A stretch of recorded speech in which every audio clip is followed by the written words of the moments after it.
This is Cast of Wonders, the young adult fiction podcast featuring stories of the fantastic. Welcome. Episode 575. I'm Catherine Inskip, your editor and host. Every year, Cast of Wonders highlights some of our favourite episodes from the previous year. It's a great chance for us to take a bit of a breather and let you, our listeners, catch up on any missed back episodes with new commentary from a different member of the crew. 2023 was also Escape Artists' first year as a US 501c3 registered charity. We've always been fully audience supported, but now your generosity can go even further than it would have done before. As a non-profit, we can use more of each gift to bring free, accessible audio fiction to you and audience members around the world. One-time donations are fantastic and gratefully received, but what really makes a difference is subscribing. Subscribers at all levels give way more than just money. They give us stability, reliability and dependability. Monthly donations give Escape Artists a reliable space station in steady orbit, a sturdy castle, a bright theatre, a well-insulated dark tower, or a perfectly cat-shaped box from which to operate. Contact donations at escapeartist.net if you have any questions about how to support Escape Artists in our mission to continue bringing free audio speculative fiction to people all around the world. Our final staff pick story from 2023 is Crystal Hexagons on Windowsills by Prashant Srivatsa, which originally aired on October the 27th, 2023 as episode 560. Prashant Srivatsa is a writer of fantasy and science fiction from Bengaluru, India. His works have appeared or are soon to appear in magazines such as Fantasy and Science Fiction, Asimov's and Beneath Ceaseless Skies. His debut fantasy novel, The Spice Gate, is scheduled for publication from Harper Voyager this summer. This story was narrated by Sonali Misra. Originally from India, Sonali Misra's life revolves around stories. She's an author, PhD researcher in book publishing, co-founder of a literary magazine that promotes and publishes minoritised voices, former publishing professional and voice actor based in gorgeous Edinburgh, UK. You can find her online at www.sonalimisra.com. And now, we've a tale to tell.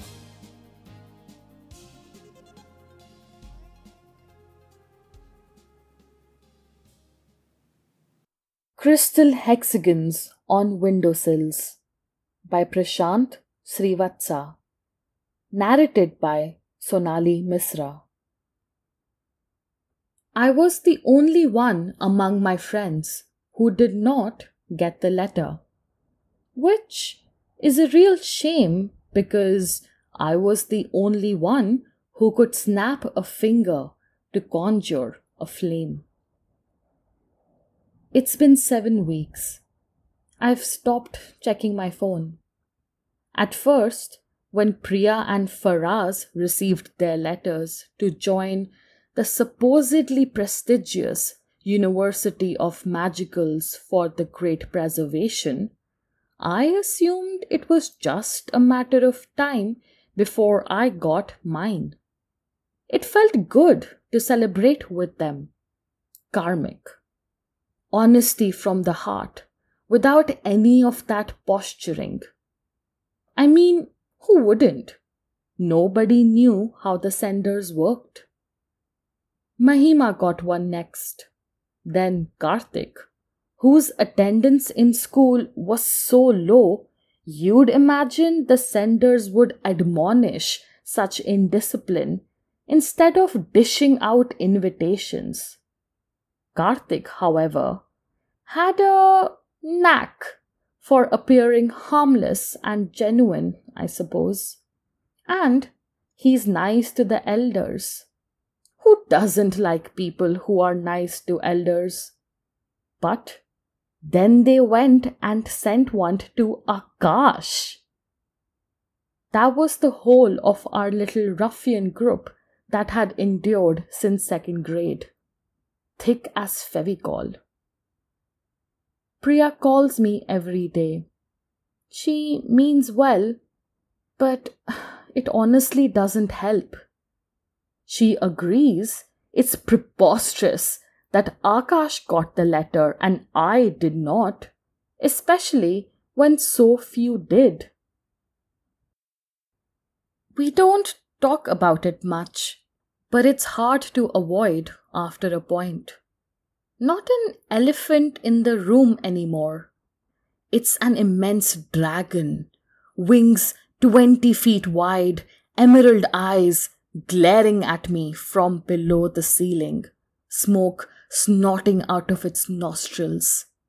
I cower and look away, but the floor and the walls are made of glass, and I see the dragon reflected everywhere until all I can do is close my eyes and be swept away in time's endless drift.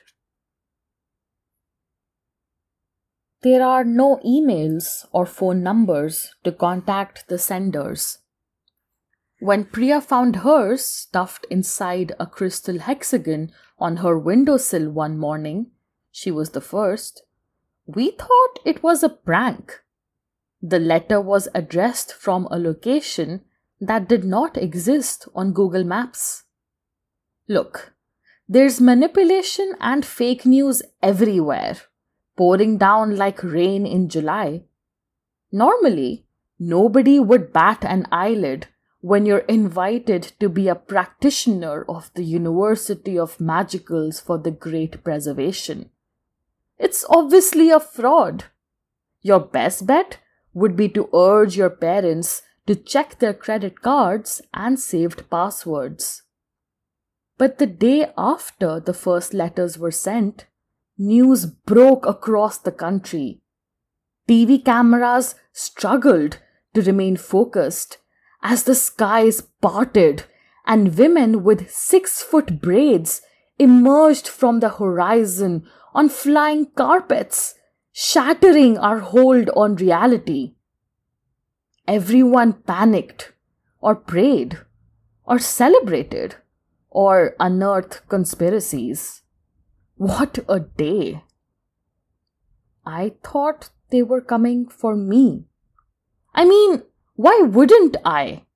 Nobody else I knew within a 20-mile radius could spark a flame on the tip of their fingers, or twinkle their eyes to blur all the depressing content on Instagram. I was delighted for Priya when she got the letter. But you can't blame me if I secretly nursed a hope for that feeling. Trust me when I say this. There's not a trick in the book that I didn't employ. I asked Amma to remove the potted plants that ran across our windowsills after Priya found her crystal hexagon. Karthik claimed he had found his on the doorstep, so I forbade Amma from drawing any column in front of the door for a fortnight, lest it dissuade any sender. No incense sticks in the puja room, no lamps burning. I asked Appa to switch to the newspapers that Faraz's parents read. I put jasmines in my hair, swore myself off potato chips, and helped Amma cut vegetables for lunch. I pretended to be a jerk like Akash, and like the walking contradiction that I am, even helped an old woman cross the road. I clung to superstition and went to bed with it. Nope, nothing. Just a pigeon that came and shat on the windowsill. I'm now a week away from losing my closest friends to the university.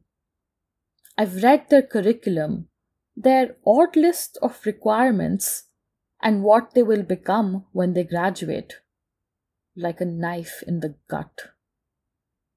I grew up reading about magic.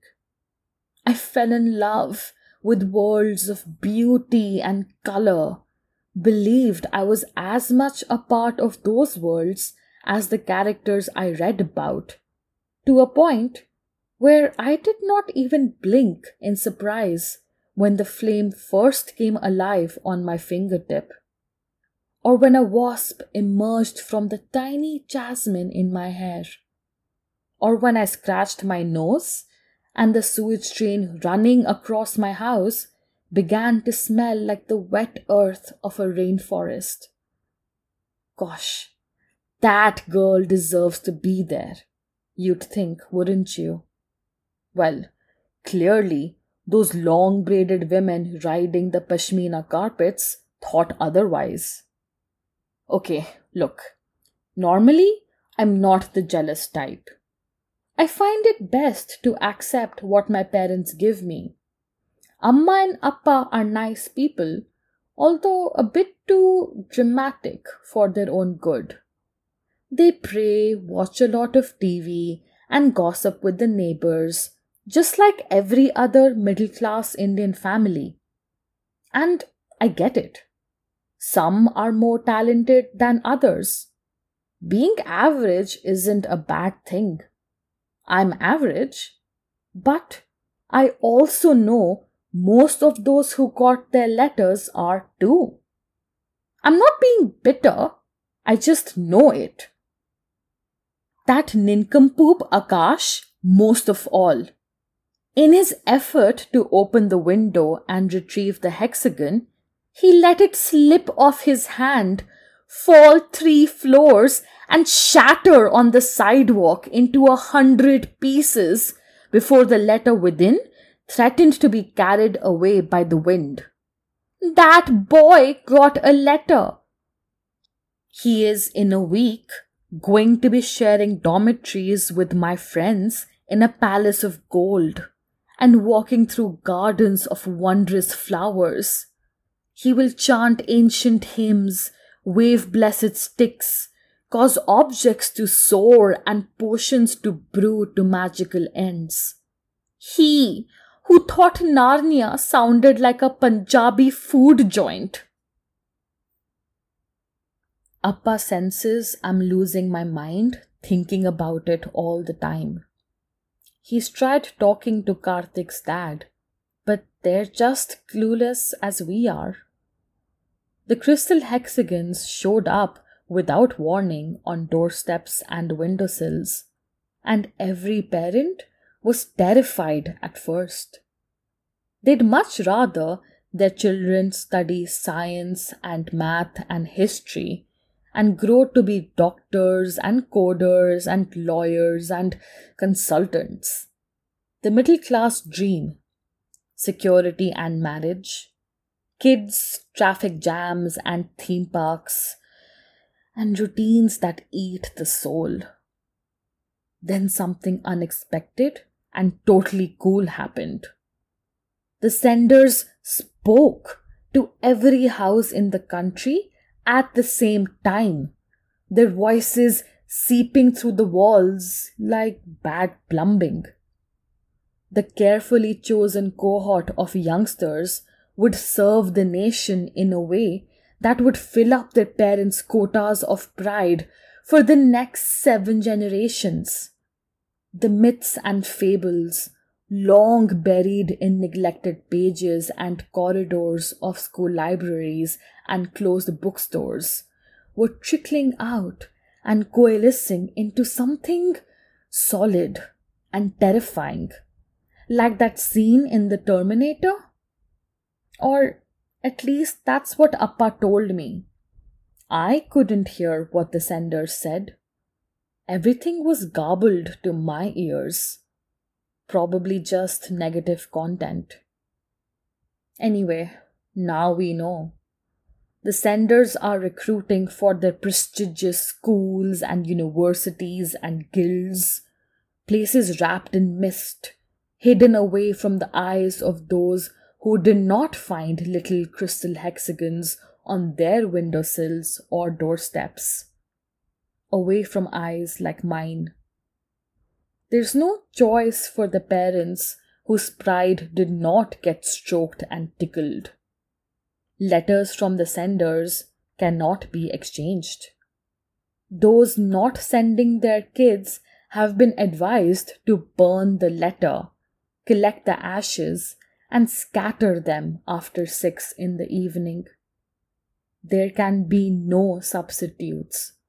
Only the chosen can go. And most of them, since the initial reluctance, are going. Priya is going. And so are Faraz, Mahima, Karthik, and Akash. It had to be my entire gang, didn't it? At one point, I hoped that one of their parents would put their foot down. Now, I feel there is a price to pay for receiving a crystal hexagon on your windowsill. I have never been good at pride, least of all for my country. I switch off the lights at night, lie on my bed, and click my fingers. A tiny flame appears at the end, and I stare at it. It still hurts. It's magic, after all. Priya comes home one day after school. Only a few days left for her and the others, and she is wary of asking me to accompany her to go shopping. Will I lash out? Will I be too stunned to respond? I merely shrug, surprised at how quickly I'm hardening. She has convinced Mahima to give her letter to me for the day, which I can use as an identification. I have forged a photo of mine on her ID card. I feel oddly rebellious and in the mood for some law breaking. Word in school is that the senders use the bazaars across the city as gateway points to their world, away from the eyes of the rectangulars. That's what they call us, rectangulars, those who did not get the letter. Priya and I squeeze into the crowd. The flower market attracts people in throngs. The air is rife with the fragrance of cardamom and jasmine. Ginger curling out in wisps of steam where the chaiwala has set up their shop. I don't see anything unusual, but Priya, it seems, knows where to go. Something unseen guides her, and I'm reluctant to question her instincts. I feel like a Snoopy ghost. She stops outside a clothes shop. Shawls of silk hang from the cross rope, beneath which swings a bell. Blocking the entrance to the shop sits a man with a long grey beard and a takia over his head. He appears to be stitching a sweater, but his fingers do not move in consonance with the needle. There's magic involved. I gasp and avert my gaze from him. Priya displays our identification, and after a moment, he stands and gives us his name. Abdullah Bhai. He whittles a delicate bow, steps aside, and lets us pass. We brush the curtain aside and walk in, but I'm alone inside the shop. Priya is suddenly not with me. Before my hammering heart hurls me out, Abdullah Bhai steps in behind me, his enormous frame blocking the doorway, and his frown is frightening. He says I must leave my slippers outside before I enter the shop. I apologize.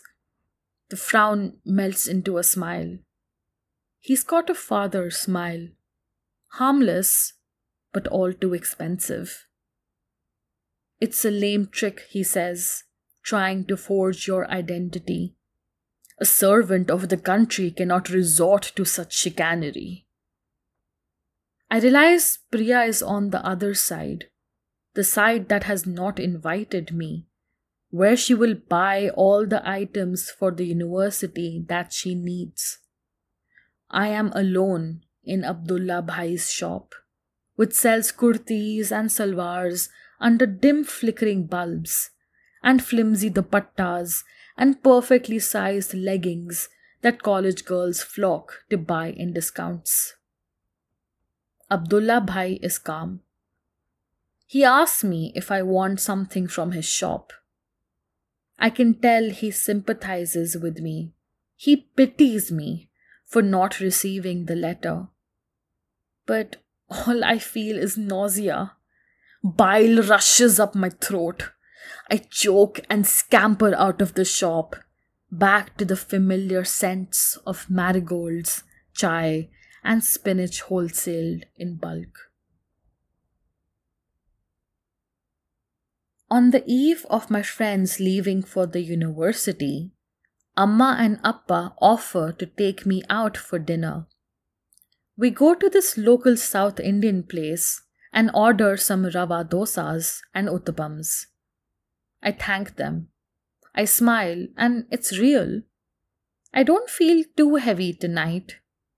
The restaurant's playing some old Ilayaraja music, and I feel attuned to the rhythm. The others are on the opposite side of town, attending a last day of being ordinary party near the beach. I wonder what Faraz would do there. He hates parties. I want to be involved. Even if I don't want to see any of their faces or be the one left alone on the side waving goodbye while they disappear through a closed shop or past the revolving doorway of an antique emporium, dragging their suitcases and the university's odd paraphernalia. And so, when the dosas come, I take a picture and put it up on our message group with the comment, "You're all going to miss this from tomorrow, smiley face." There's no reply. Not at least for a couple of hours, by which time we're back home and I'm in bed, staring at the empty notifications bar on my phone. I don't care for my friends' pride and their ancestral jingoism. I care for their presence beside me. I care for our good times that we are being forced to abandon. I blink and conjure their ghosts in front of me, standing beside my bed, grinning at me. I could keep the ghosts with me forever, and maybe sharpen my mind to solidify them as the days pass. But then I snap out and send the ghosts away. Faraz chimes in with a bored hi when I almost give up. My hand fumbles in desperate response. I ask him about the party. He's gotten back home early because he wants a good night's sleep and to spend time with his grandfather before he leaves in the morning. The others don't respond. Probably still there, dancing and exchanging gifts and items bought in the hidden bazaar. Or probably not that interested in responding. It's understandable. Time's running out and there's a lot to pack and a lot of goodbyes to convey. I hear phones do not work in the university. How will they communicate then? More hexagons, perhaps. At midnight, I get Akash's text. "I'm sorry, and I'll miss you." It takes me a week to master my self-pity and decide that I cannot look like the loner that I appear to be. It's most difficult in school, where I have now attempted to befriend prideless Pratibha, who also lost 2 of her friends to the university. We bitch about what they're missing out on. Mostly home-cooked food, the local trains, going to the cinema, and scrolling through their phones. It's a feeble argument, but we ride on small victories in our golden chariot of pettiness. Our class topper, Rohit, is also left behind. The look on his face is priceless.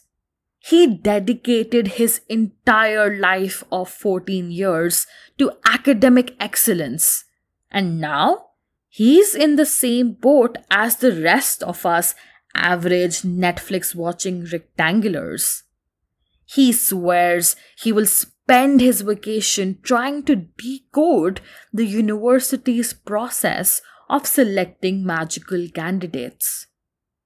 I'm tempted to tell him what I have suspected for a few days, even if it doesn't stop me from feeling like shit.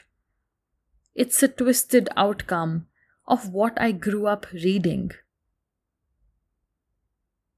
I have permitted Amma to return to her God-fearing ways.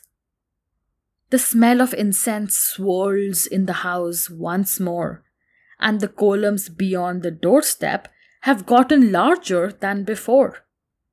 The tape recorder plays devotional songs that shatter the peace of early mornings.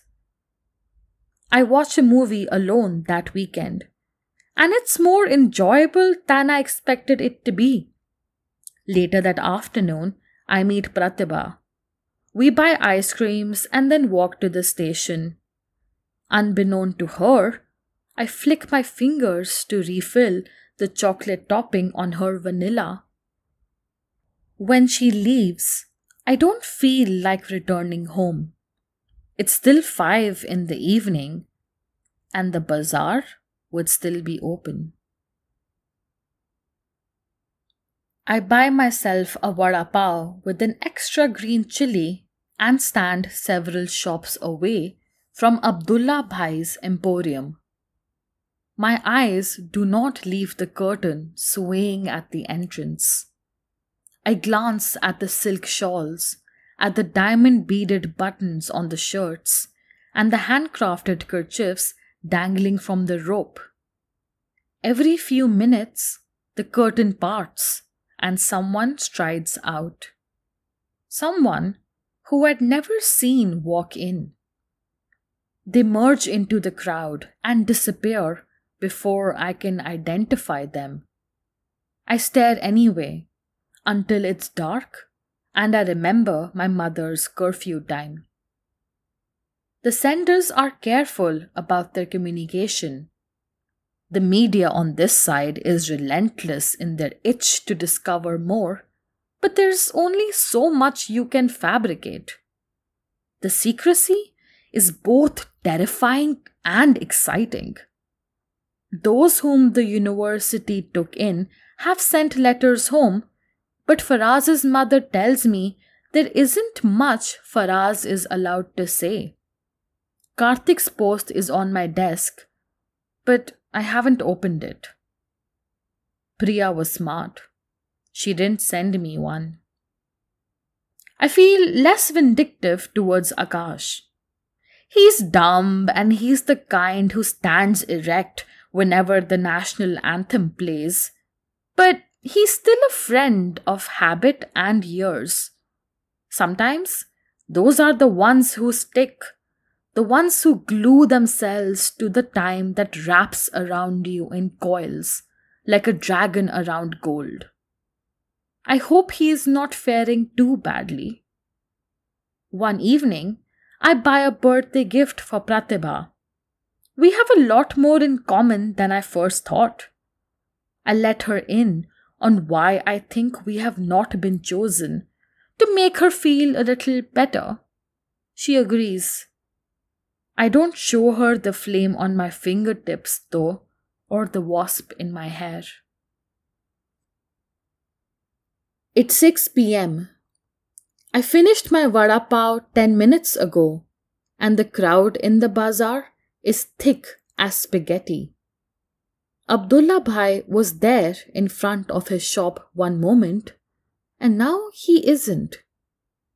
The curtain of his emporium sways against the evening breeze, and a pamphlet flies out from within. It rolls on the street, and a dozen people stamp on it. Hammered with shoe marks, but still exhaling like crumpled parchment, it lodges beneath a rickshaw tire and sighs in relief.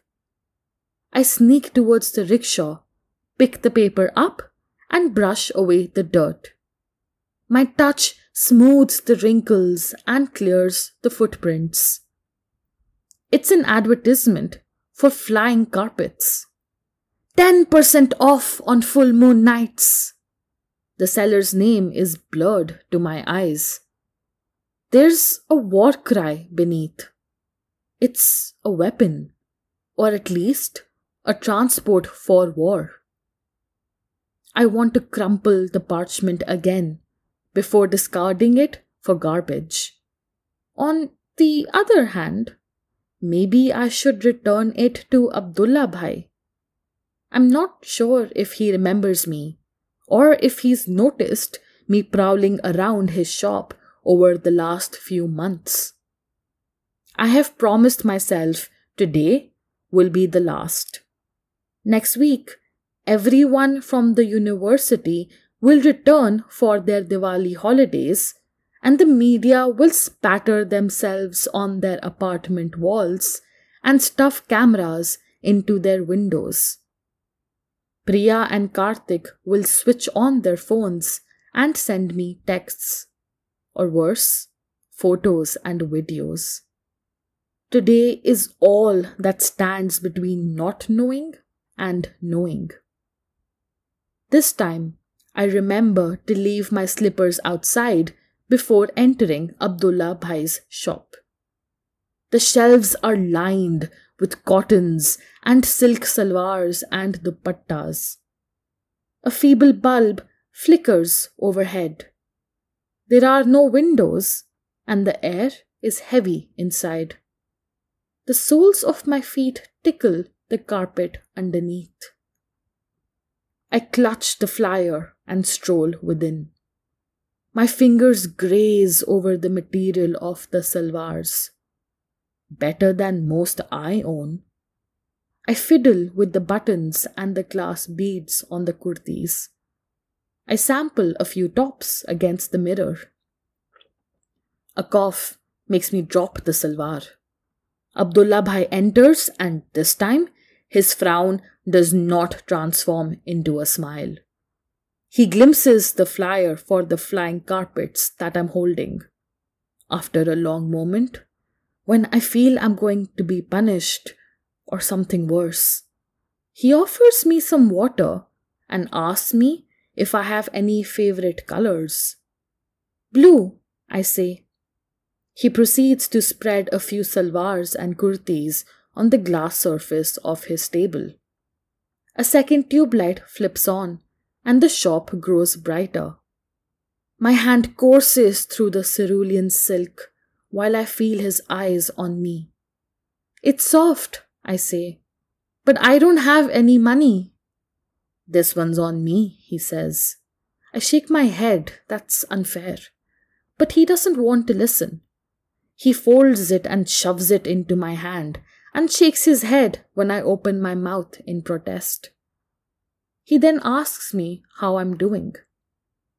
It's a simple question that often holds impossible answers. It takes me by surprise. I do not think about Priya, Karthik, and the rest of my gang that often these days. They're always in the back of my head, of course, but most of my thoughts are reserved for my family, a new friend or two, the latest movies, and my studies. I did well in math last month. I wanted to prove myself. These excursions to the bazaar are all that is left of my obsession. In 1 year, I'll be old enough to go to college, and my average brain requires training and patience, and focus most of all. I cannot afford to get distracted by magical universities and flying carpets and causes like fighting for my country with magic. I'm on the regular side for the long haul. I don't know how to respond to him, though. At that moment, the wasp in the jasmine on my hair soars out. I try to catch it, and a flame sputters out of my fingers. The wasp, annoyed by the singe, begins to circle over my head. I gulp and conceal my hand. Abdullah Bhai's brows furrow, ignoring the wasp. I tell him that I want to leave. He casts a knowing look. The carpet beneath my feet suddenly feels rough. I could take you to the other side for an hour, he says finally. You can have a look around. Maybe you'll change your mind. It's my mind, I realize, that has to be changed, not theirs. My mind drifts. I imagine the hidden bazaar on the other side of the curtain is not as crowded as its rectangular counterpart. Most people walking around are probably older than me. Men and women in embroidered gowns or outlandish lungis or turbans wound in 7 layers over the head. I dream of a shop next to me that sells floating books with forked tongues that fold as bookmarks. On the opposite side, against the footpath, an upside-down fountain, the stonework latticed to the walls of the street, and the water held away from the ground in a gushing cloud so that mist from the pool trickles around my feet. In the distance, I conjure the silhouette of a sand palace, its minarets and domes gleaming, the sun behind them cast like a halo. The flying carpet shop is open, its glass window displaying a sample, a green silk carpet with golden weft, an image of a mountain inscribed on the surface. The plaque beneath references its lineage from Solomon's inventory, and its price is in units I cannot fathom. I close my eyes and open them again, back in the emporium. So rough, the carpet. I want my slippers, I tell Abdullah Bhai. I bid goodbye, stifle a tear, and push the curtain to step back out. The wasp follows me and dives back into my hair. It's hard when things don't work out the way you think they should, and you end up feeling left behind. This story really captures the anguish of that experience, when others get new opportunities that are denied to you, when the world suddenly changes and none of your dreams survive. But this story also does a great job showing the value of resilience. When things go wrong or don't work out, we're never truly alone. Others will be going through the same trials. The story doesn't shy away from sharing the hurt of setting old dreams aside, but its protagonist does have new friendships, new dreams and challenges. They might not be magical, they might not be the stuff of fantastical battles or heroics, but they're equally important. Join us again soon for our first new stories of 2024. Cast of Wonders is brought to you by Editor Catherine Inskip, Assistant Editor Alicia Caparasso, Associate Editors Tanya Adelit, Amy Brennan, Joyce Hernandez, Somtoa Haseway, Cup Jacob, Amanda Kong, Ray O, Simon Pan, Samuel Poots, Emma Smales, Janice Sudell and Rin Yi. Our editorial assistant is Amy Brennan, our community manager is Janice Sudell, and our audio producer is Jeremy Carter. Cast of Wonders is part of the Escape Artists Foundation, a 501c3 non-profit, and this episode is distributed under the Creative Commons Attribution Non-Commercial No Derivatives 4.0 International License. That means you can download or listen to the episode on any device you like, but you can't change it or sell it. Our theme music is Appeal to Heavens by Alexei Nov, available from Promo DJ or his Facebook page. Thank you for listening.